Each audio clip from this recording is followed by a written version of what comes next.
From the Center on Knowledge Governance. This is Reality Check.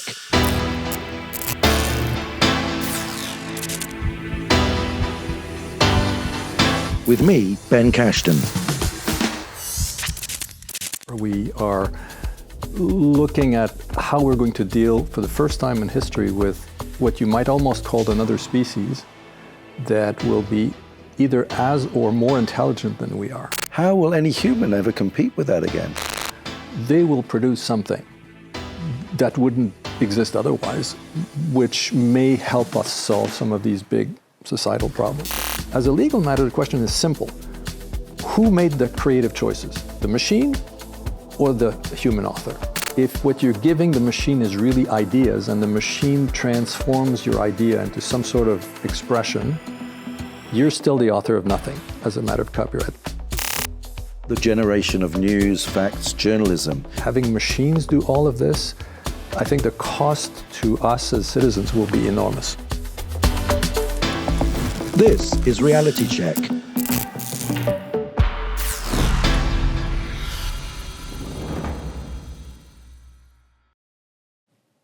Welcome to the first in our series of podcasts from the Center on Knowledge Governance. We are joined by Professor Daniel Gervais. Now, Daniel focuses both on the law around intellectual property and artificial intelligence. And he's spent 10 years researching these topics based at the World Trade Organization and the World Intellectual Property Organization. And he was previously the Deputy Secretary General of the International Confederation of Societies of Authors and Composers, so ought to know something about the interests and the needs of those who create. He's the author of The TRIPS Agreement, Drafting History and Analysis. Welcome, Daniel. Thank you. I'm glad to be here.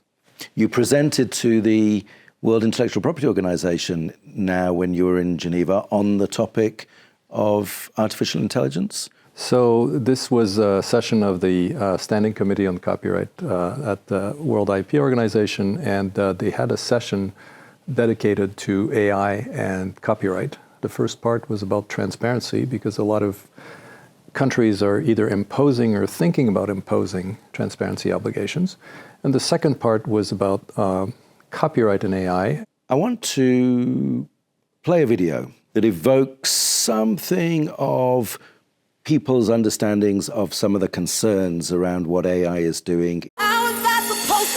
Well, if you didn't know, this is Zanaya Monet. Hi, you guys. The AI-generated R&B singer reportedly has a multi-million-dollar record deal. It's been popping up on social media and streaming services.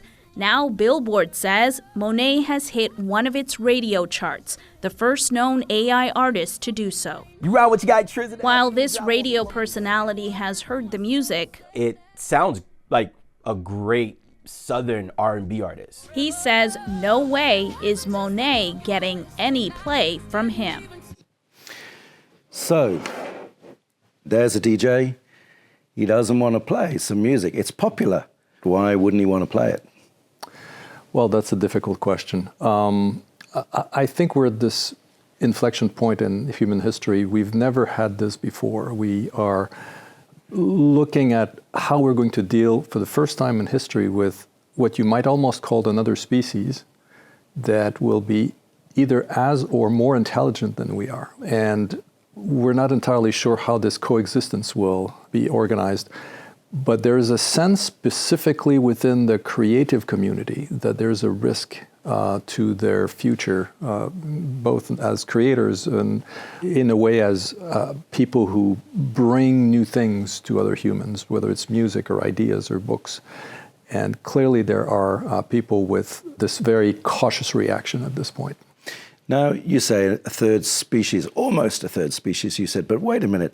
This artificial intelligence, to the extent that it's intelligent because it's us. It's actually eaten up all of what we've said, all of what we've photographed, all of what we've sung in order to give it back to us.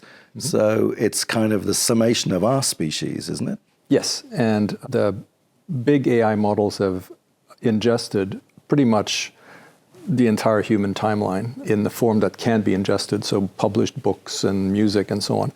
And I find it strange in a way when people say, well, AI is producing sometimes, like the example you mentioned, interesting and certainly commercially relevant outputs, because these systems learned from the very best, us. And so it's not quite surprising that sometimes they'll produce something that's good. Moreover, what these systems can do that we can only do more or less intuitively is figure out what makes a song work.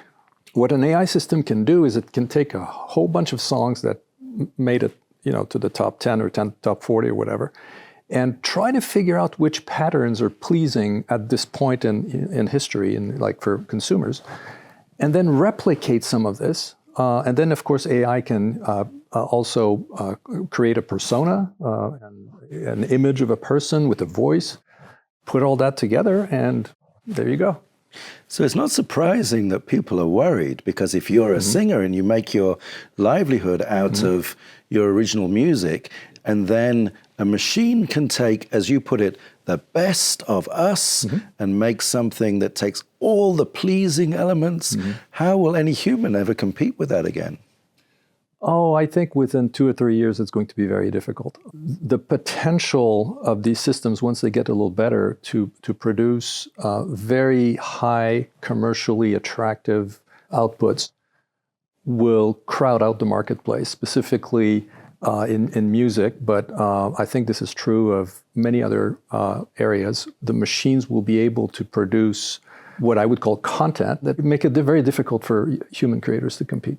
So should we stop it so that that doesn't happen? Because what will happen to all the people who make their livelihoods out of it? What will happen to the essence of being human if the best of being human then becomes a machine-determined piece of content? Well, there are two really difficult questions, so let me start with the first. I don't think we can stop it, even if we wanted to. Moreover, AI companies would immediately say something like, well, there will be some very positive things that will come out of these AI systems. One example that gets mentioned over and over again is medical research, where we're expecting AI to produce these breakthroughs that have been promised now for several years. I'm still waiting, but I'm sure something will come. But as I said, we really cannot stop it. I think both because the way the economy is structured and because this is an international issue involving many, many countries, even if one country were to decide to stop within its borders, this will continue. So the second question is, what's the consequence? That is very scary. We don't know is the short answer. We have been the only source of inventions and creativity since the beginning of time. Or of human time. All the great novels came from humans. All the great music came from humans. All the great photographs, sculptures, and paintings. When you move to a world where that's no longer the case, the question is, will there be new ideas? And specifically, the kind of breakthrough ideas that at this point at least, AI machines are unable to produce. This is Reality Check.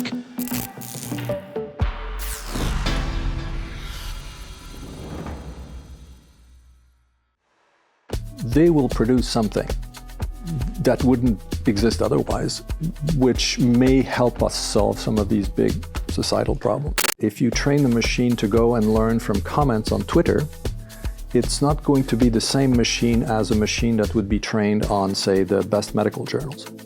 It's very difficult to predict where the courts will ultimately draw the line. This is Reality Check.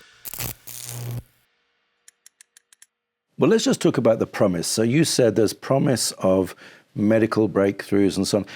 There was this Nobel Prize awarded to two chemists who used AI to understand protein structure and to predict the structure of proteins. Well, I think that's a future use. And that presumably will allow us to develop medicines, vaccines, all sorts of things that are based on proteins. Then Presumably. So you're a skeptic about that. I mean, I'm waiting to see. Okay. But what about when it comes to other types of research? We're faced with, rise in global temperatures. There are researchers all over the world doing work on how to mitigate climate change and so on. Isn't it a good thing that potentially one machine or one group of machines have all the research that everybody is doing so that other researchers can then jump in there. And so there's a sort of research case for AI to have this information. Absolutely. And that's why you're seeing a lot of exemptions being granted to universities and research institutions in Europe in particular. The thinking's pretty straightforward, which is if these machines can ingest all the knowledge on the specific topic, because of their ability to process very large amount of data, much more than any human ever could, they will produce something that wouldn't exist otherwise, which may help us solve some of these big societal problems. And they'll produce it with researchers sitting at the computer, sort of prompting them. Let's take climate change. You could think of 3 different questions you can ask an AI. You could ask an AI, please tell us how to solve climate change. Broadest question possible. You could ask an AI, there's this particular structure, let's say the new wall around Venice, that is malfunctioning. Please try to figure out how we can improve it. You see the difference in the specificity of the question is enormous. But we can also ask AI a third type of question, which is, how do we manipulate human decision makers into accepting to take steps? Because the thing is with these machines, they've also learned how to work with our cognitive biases and all the human emotional and other things that drivers that we have. It's possible, of course, in a few years that the machines will, on their own, use these biases and exploit us.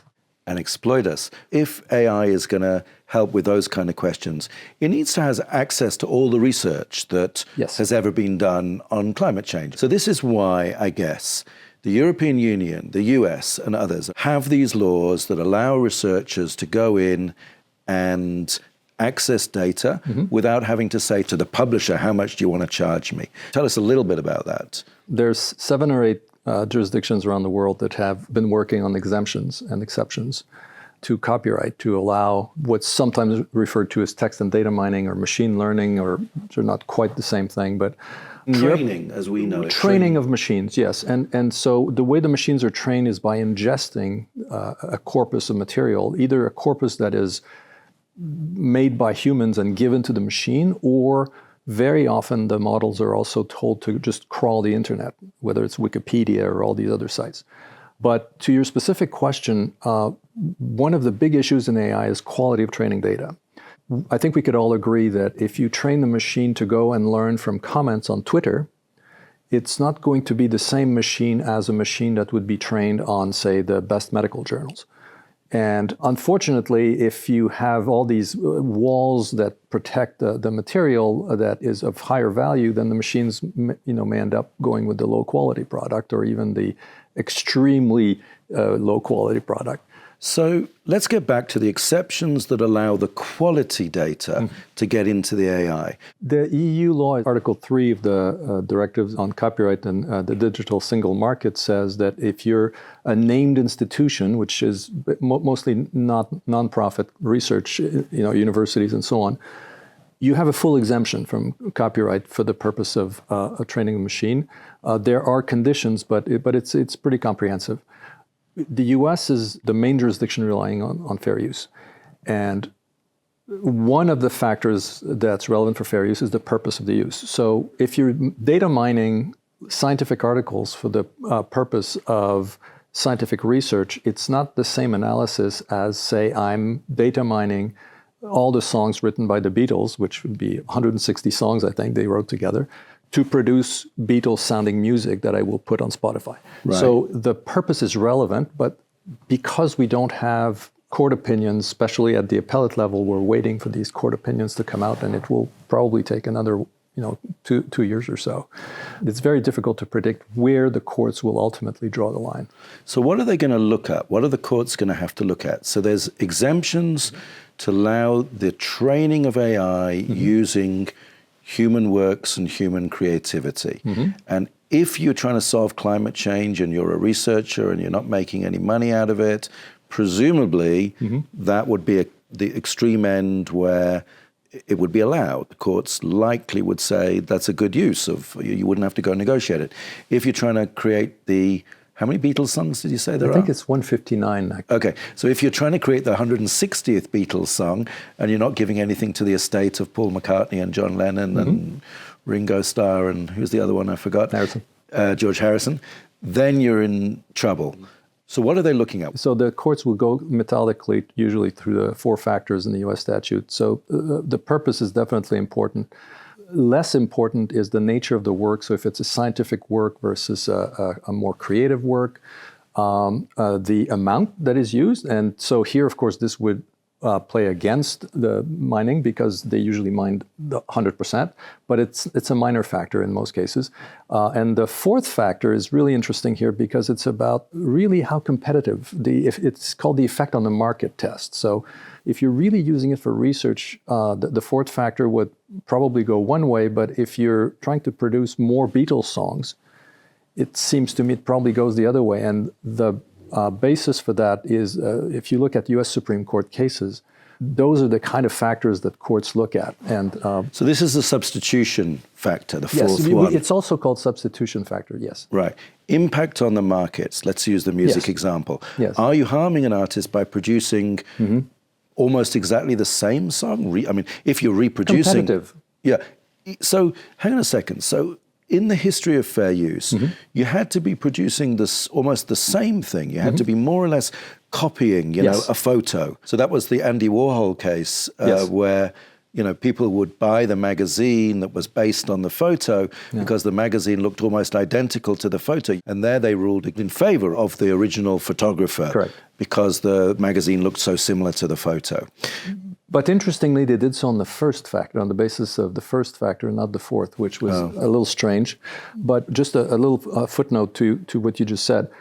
So you only get to the 4th factor if there's infringement. Now, if I produce a Beatles song that sounds like a pre-existing Beatles song, I have an infringement claim on the output that I've produced, on which I would then go do my 4th factor analysis. And there the 4th factor would hit pretty hard because I'm producing a song that's like a Beatles song that already exists. So it's very likely to be in this Warhol situation where you have very similar images. In Warhol, the images were not identical, but it was the same photograph. It's just that Andy Warhol did what he did to the photograph and colorized it and so on. But on the input side, the analysis is a little different because there's no denying of the copying for the training of the machines. So then you get to the 4th factor. And then the question is, are you looking at the impact on creators generally because of the data mining that you've done? Or are you looking on the impact of a specific human author? And this has been a major disagreement in the US when the Copyright Office suggested that you could look at kind of the global impact, so to speak, of the substitution. There was a significant reaction, to put it this way. This is Reality Check.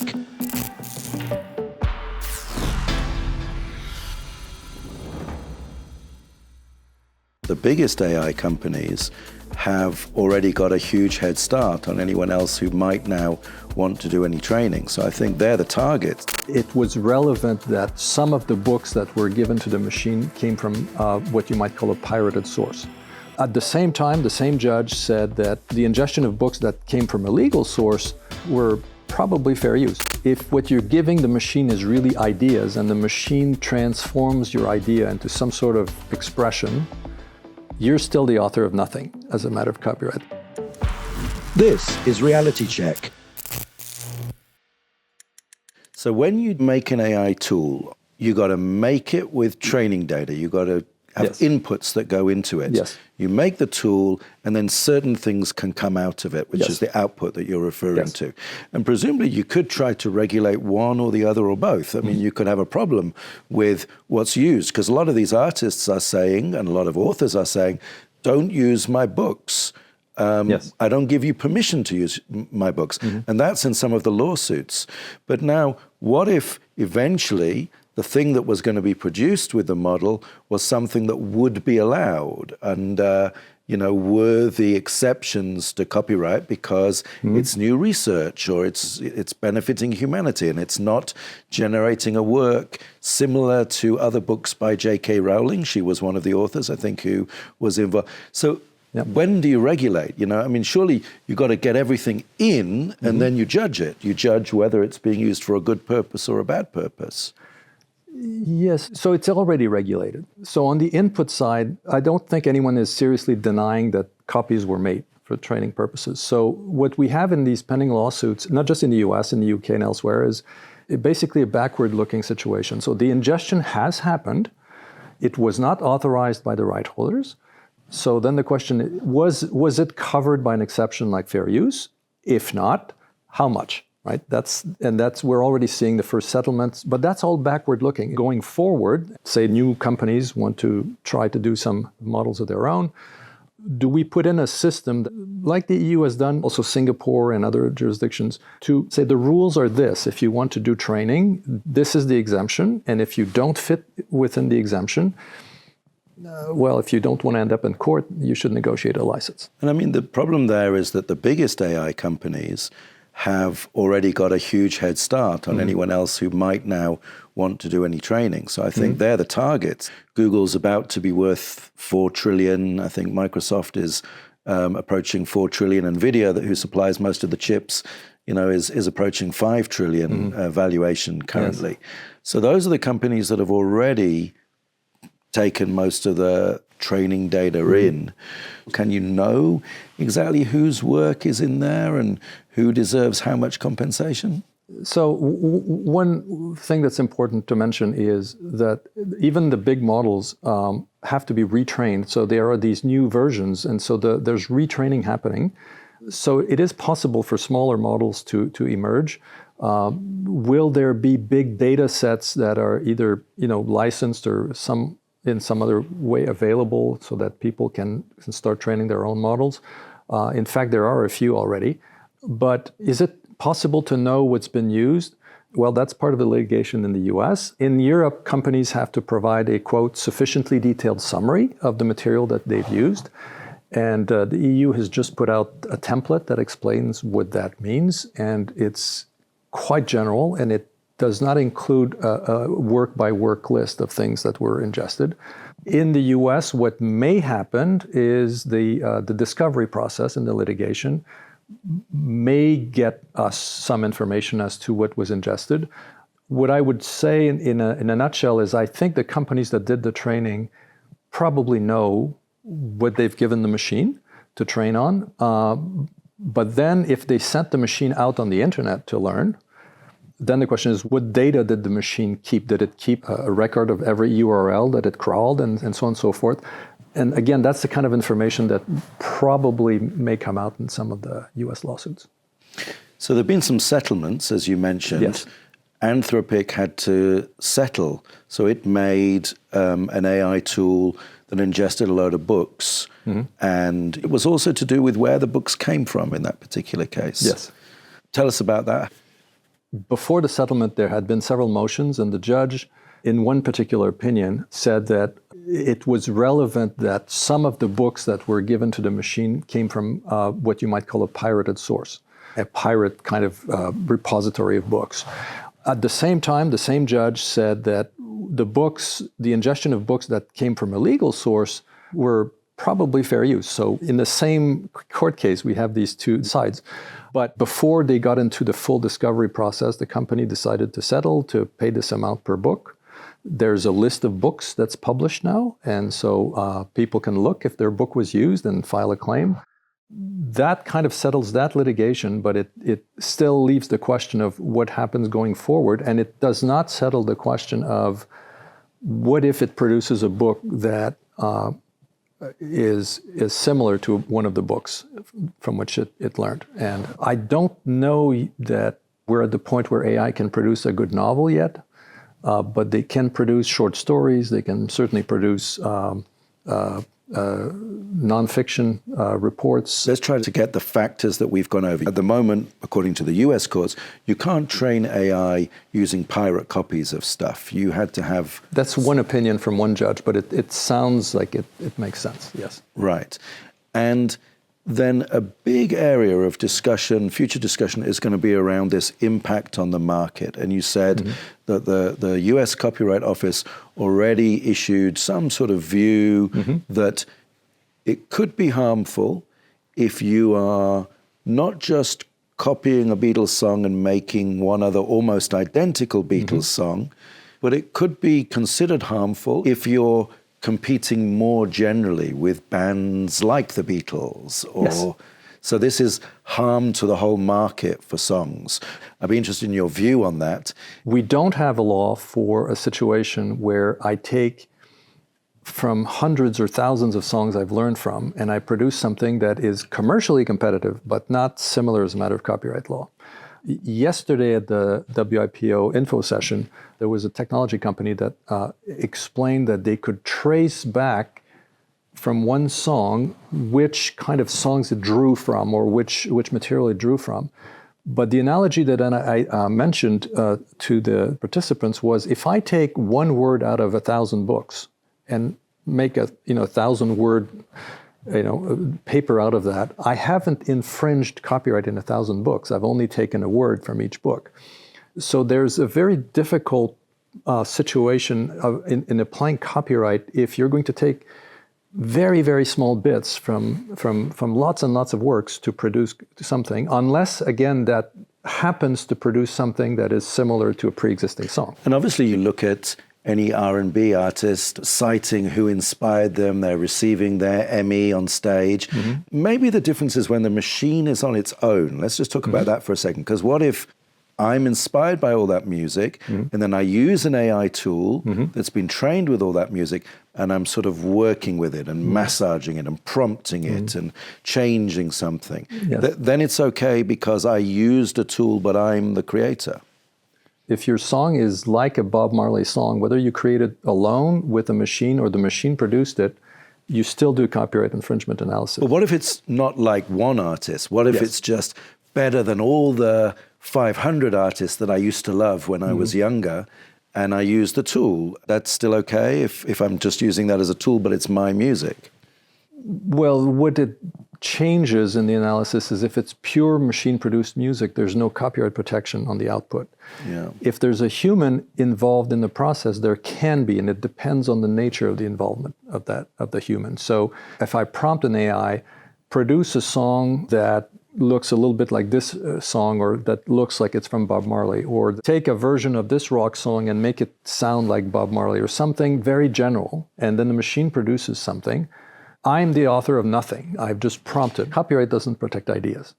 And so if what you're giving the machine is really ideas and the machine transforms your idea into some sort of expression, you're still the author of nothing as a matter of copyright. But I wrote the prompt. What if I wrote the prompt? Well, you have copyright in the prompt, but you're not going to sell the prompt. You want copyright on the output, which you don't have. As a legal matter, the question is simple. Who made the creative choices? The machine or the human author? If the answer is both, then you want to make sure that there's enough human creative choices in the expressive output that will allow this work to qualify for copyright protection. I don't think you want to be the judge of that, though, hey, Daniel. I can't imagine a situation where, you have to be the arbiter of every work going forward. The U.S. Copyright Office does it on a daily basis because when you register copyright, you have to declare and explain how much AI you've used and for what purpose, and they decide whether you deserve And you think it's feasible, protection. sort of in the big wide world of tomorrow? The future is probably agentic AI, by which I mean there will be one AI checking how much AI there is in something that somebody's trying to protect with copyright. At the same time, I think the type of use of AI will become a little bit more along certain patterns, and then it will be easier to figure out, who used what for what purpose. This is Reality Check.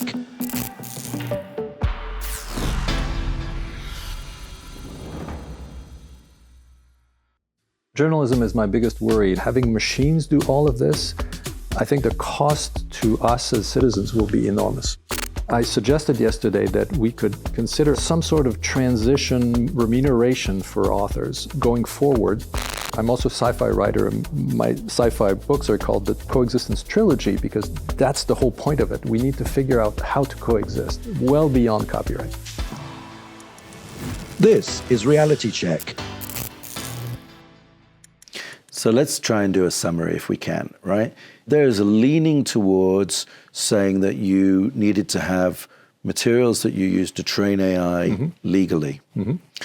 Very important is the type of thing that we're talking about. If it's to solve the world's problems, if it's research for that purpose, it makes it easier to justify. Plus the fact that it is less likely to be competing with a work of entertainment in a market. I don't know what I'm leaving out. Tell me what I'm leaving out. What you're leaving out is that law tends to factor in who's making the copying. And so that leaves two questions open. So if you have a big AI model that has ingested, among other things, scientific articles so that people can use it for the purpose of medical research, but the same model can also produce, movies and all these things that people use the ChatGPT and other models for. Then you have a model that's been trained for so many purposes that the analysis becomes very complicated. The second thing I would add is, what if the scientific article mining is done not by research, say a university, but by a pharmaceutical company? Should it still be fair use? Then it changes the analysis, especially if you look at the fair use cases. I think the nature of who's doing the copying might change the answer. I've heard a little bit about sort of government getting into AI, public interest AI, instead of leaving it only to 4 or 5 big corporations, try and get, communities, governments, local initiatives into the game so that you can say, I want to represent the world through a local culture. I want to do it for a specific purpose, and I don't want to extract money out of it. So initially, this was not possible because training model was just too expensive, and no government would have invested the amount of money necessary. A little bit like DNA sequencing and all these other things, it just gets cheaper with time. And so what used to be over $1 billion can be done for probably less now, as the Chinese examples have shown us. Now, that means that in theory, it's possible for a government to get into this kind of business. The question is, would they instead partner with one of the big technology companies? From my perspective, one of the great advantages of governments getting into this would be governments providing high-quality data sets to researchers. And I'm thinking in particular of countries other than the big ones. If you're from a small country, especially one that doesn't have a language that many people speak, is your material available for training? Do you want it to be available for training? Well, then there's probably a role for some governments to make some sort of arrangement. So, for example, if the material is still only available on paper, the machine cannot use it. Someone will have to digitize it, and so on and so forth. So there's a role for governments, for national libraries and others to get involved. We were in Barcelona and met somebody who said in a church by the beach, is a supercomputer being trained on Spanish and Catalan language data sources, and they call it public AI because they want to do something which can benefit folks. And, the area we didn't talk about is generation of news, facts, journalism. The concern there is that the big sites, which are, AI platforms, is where everybody goes now to get their information. And they take their information from journalists who create it, but they sort of suck all the audiences away to the AI side of things.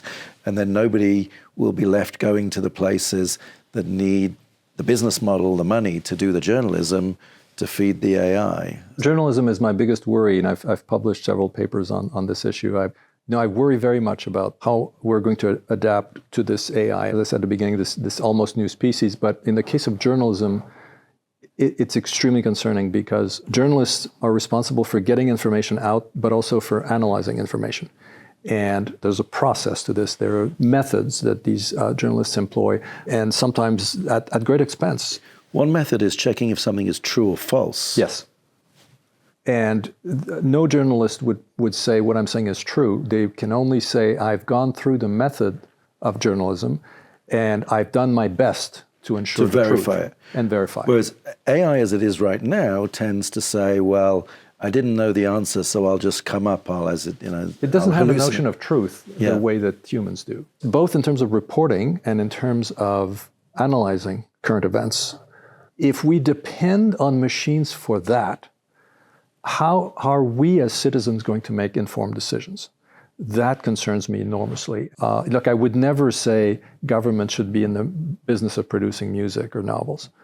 But in the case of journalism, if there's a way to do some public funding of journalism in the way that separates the state funder from the actual work so that it's done independently, if there's a way to do that, I think we should try, because what's the alternative? Having machines do all of this? I think the cost to us as citizens will be enormous. I'm with you. What's on your agenda when it comes to intellectual property law? Give us a couple of bullet points of what you think we should be looking out for. Well, beyond the issue of the scope of exceptions, which is mostly being litigated now, there's two issues. One is transparency of provenance. So basically, do I as a human have a right to know whether I'm talking to a machine or a human? And there's an argument that it's too complicated, and so I don't actually buy that. I think in most cases, something that's 100% AI produced should be labeled as such. And so this is social media posts, music on Spotify, and so on and so forth.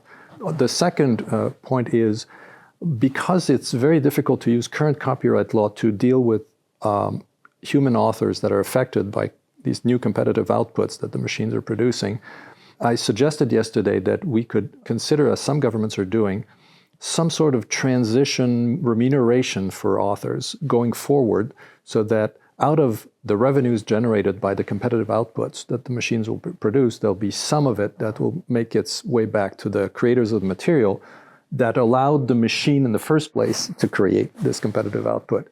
Tax the large AI companies and put some of that revenue into the world of the creators. Well, tax whoever's using AI to produce competitive output, as opposed to, for example, people who use AI for scientific research or all these other purposes. And not tax people, if you want to use that word, at home using AI. I'm really talking about people whose business it is to put out content that is essentially meant, because they want market share, that is meant to displace the humans that were occupying this place before. So it's those who are making very large sums of money from the AI tools, as opposed to that would be, the immediate target, yes. Yeah, and it has to be done globally, because we've been tracking countries like Brazil, I think Indonesia as well, saying we want to use copyright to get more remuneration, but that's very tricky, because then the AI can just be done in another country. If you make it under copyright laws, a copyright right, which I'm not advocating at all. I'm not saying this should be some new exclusive right for authors. Then you have a very tricky territoriality issue indeed. What I've discussed with people yesterday and before is something that's not copyright. That's basically a remuneration system. It can be done country by country, saying basically if you're operating such a system in this country, even if it wasn't trained here, then you need to pay this remuneration. I don't know if that's a great solution, but it is a solution to this competition we've never had before from non-humans producing the kind of thing that has defined us as humans. Very, very interesting. So a remuneration system beyond the scope of copyright. I think it's part of a broader picture, which I call coexistence. We need to figure out coexistence. I don't know if I can mention, but I'm also a sci-fi writer. And my sci-fi books are called the Coexistence Trilogy, because that's the whole point of it. We need to figure out how to coexist well beyond copyright. I'm a sci-fi reader and grew up on Isaac Asimov the master. And his laws of robotics and robots. And he was predicting the moment at which they're able to sort of take over. And I think about the point at which all the music that the music generating AI is being trained on is AI music itself. So the sort of link with, human creativity gets severed a little bit. Could it ever happen? Well, that's a very interesting question, because the companies that have tried to avoid the copyright issue by asking the machine to produce content to train machines, the so-called synthetic content, have so far failed miserably, according to reports I've read. So it looks like there's something to be said for human creation, even if you're a machine. It's the Coexistence Trilogy. Correct. Well, the first book's been out for 2 years, and the second is finished, and it's just in the kind of final pre-publication. You don't want to give us a spoiler? I can talk as much as you want about the first one, because it's been out for a while. It's called Forever. We're just a few years in the future, where this, in fact, is technology we're seeing already emerging, where people can transfer whatever makes them a particular person into a body that will live forever, hence the title of the book. A little bit like in Severance, if you're familiar with that. Yeah. You know, when you create this new person, is you at the beginning, but then it has its own life.